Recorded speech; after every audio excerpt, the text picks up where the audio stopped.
Welcome to the Rim Break Rodeo. We hope this video helps.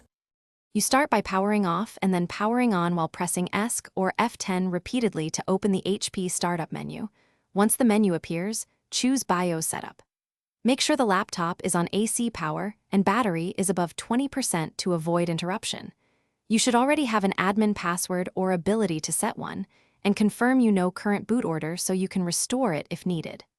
Once in BIOS, locate the Security or System Configuration tab to continue. Once inside BIOS, navigate to the System Configuration or Security section and select Secure Boot Configuration. If options are grayed out, you will need to set a supervisor or admin password first. Create one you will remember and confirm it.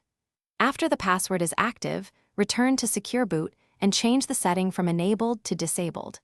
The firmware may present compatibility warnings or require confirmation, so accept to proceed. Make sure you save changes when prompted. After changing Secure Boot, save your changes with F10 and confirm the save. The system will reboot. Once it restarts, re-enter BIOS to verify that Secure Boot now shows disabled and confirm the boot order matches your prior notes.